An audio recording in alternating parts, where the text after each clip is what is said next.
Thank you. It's really great to be here.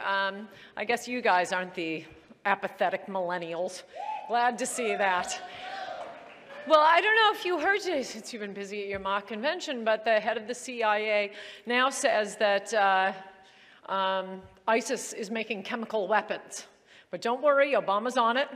He immediately got on Air Force One and flew to LA for 2 fundraisers and an appearance on the Ellen DeGeneres show. So he's right on top of things. It's just everything for the last, approximately 7 years and 20 days.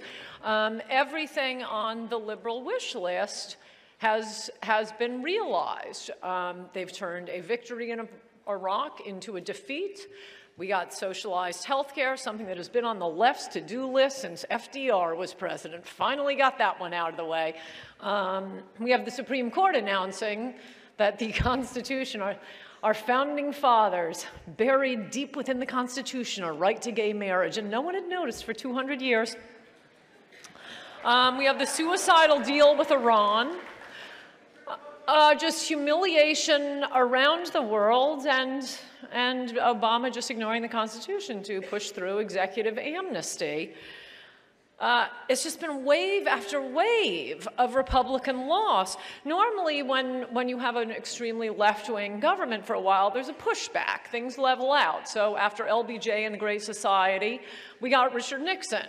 After the Watergate Congress, very left-wing, also turned a United States victory abroad in Vietnam into a defeat. Whenever the Democrats get the reins of power, excellent, let's lose a war for America. So after the post-Watergate Congress, we got Ronald Reagan. And now, I mean, you probably, I don't know, you're very young.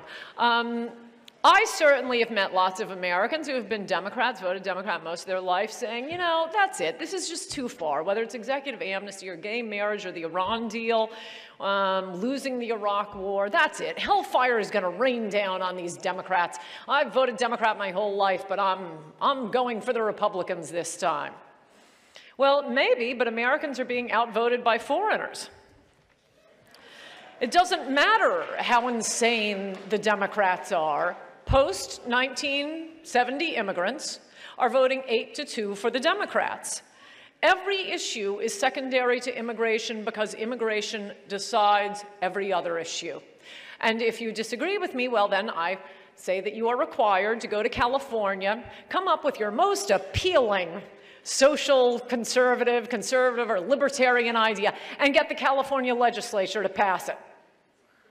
Any Republican running for president who disagrees with Donald Trump on immigration should be required to run and win the governorship of California on a social conservative and low-tax platform.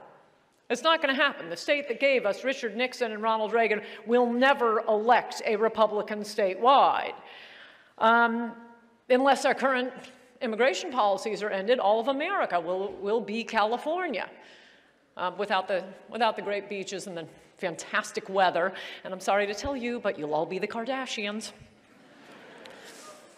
Everything bad that has happened over the past approximately 7 years and 20 days happened as a result of Teddy Kennedy's 1965 Immigration Act. It was an evil, genius plan to change the voters in a more leftward direction. Now that we're near the tipping point, Democrats admit what they've done. Patrick Reddy, a Democratic consultant, has called the 1965 Immigration Act the Kennedy family's greatest gift to the Democratic Party. Big think tank guy, Roy Teixeira, out of Texas, after Obama was reelected, he said, I told you the immigrants would come through. He calls the 1965 Immigration Act George McGovern's revenge. And it's true, without post-1970 immigrants voting, Obama never would have been elected. I mean, just take Obamacare as an example. There's no Obamacare without the 1965 Immigration Act because there's no President Obama. And not only that, even if somehow it would have been, yes, even that pestilence John McCain would have been president. Without 100,000 Somalis being transplanted to Minnesota, Al Franken wouldn't have been close enough to steal that election and be the 51st vote for Obamacare. Without Obama being president, he wouldn't have been able to appoint 2 Supreme Court justices who upheld Obamacare. And without the 1965 Immigration Act, Romney would have won a larger victory than Ronald Reagan did against Jimmy Carter in 1980.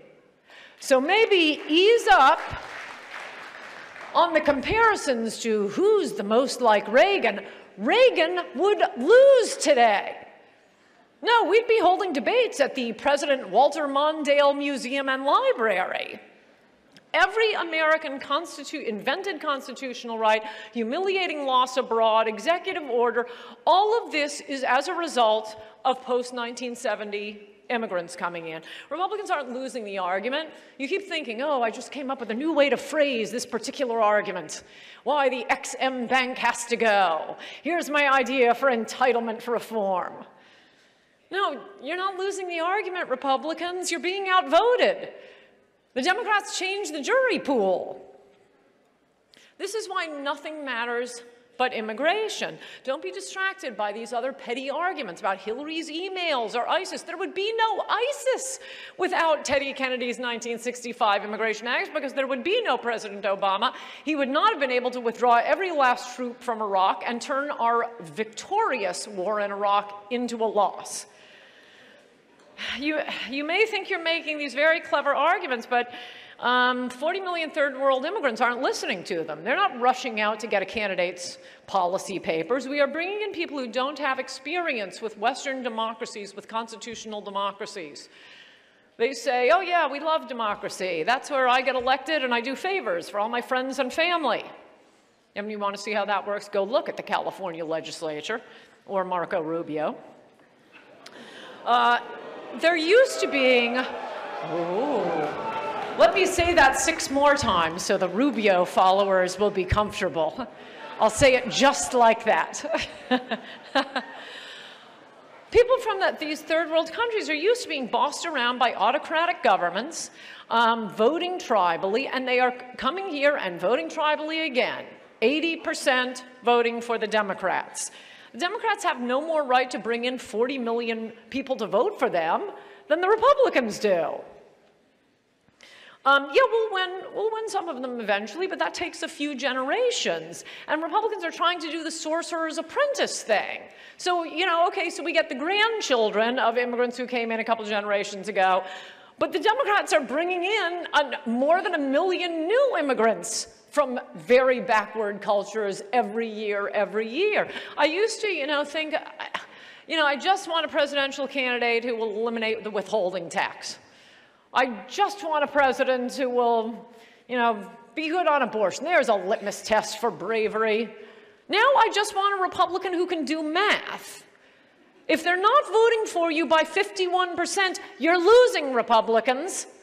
I keep hearing about, oh, George Bush got, what did he get, 40% of the Hispanic vote? That's not winning, that's losing. I can understand why the Democrats are bringing in people who will block vote for them. What I can't understand is why the Republicans are helping them. Oh yes, I remember now, because businessmen who say they're our friends want the cheap labor. The plutocrats don't care about the country, don't care about the culture, certainly don't care about the Republican Party or the average American. They just want the cheap labor. Everyone in favor of our current immigration policies is in it for his own reasons. The Democrats want it for the voters. The plutocrats, the rich, want it for the cheap labor, and the Republicans want it for the campaign donations. You will notice none of these reasons have anything to do with what's good for the country.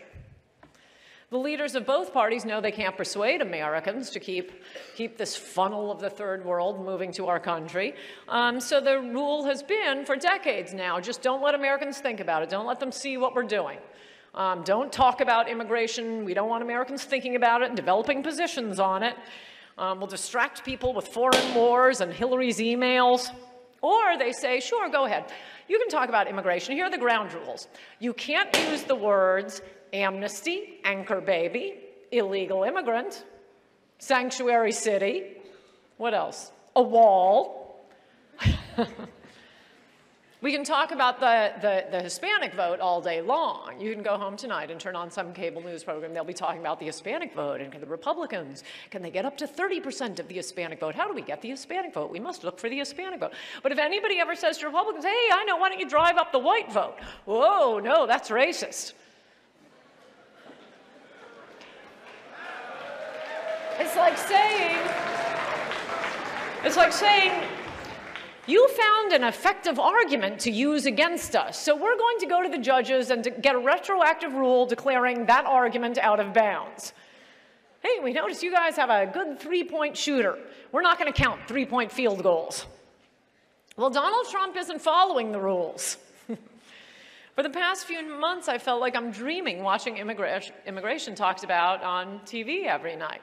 It has been absolutely banned from public discourse for more than a decade now, only because of Donald Trump. Instead of Republican candidates for presidents trying to out-Hispanic one another, you have Rubio and Cruz arguing about who's more to blame for the amnesty bill that passed in the Senate. Everyone was hysterical when Donald Trump used the phrase anchor babies. They don't want people to notice what anchor babies are, that citizenship in the greatest country in the world is based on a game of Red Rover with the Border Patrol. Ha-ha, ha-ha, I made it through. I dropped a baby, you can't deport me, I get to collect welfare, ha-ha. That's how citizenship is decided.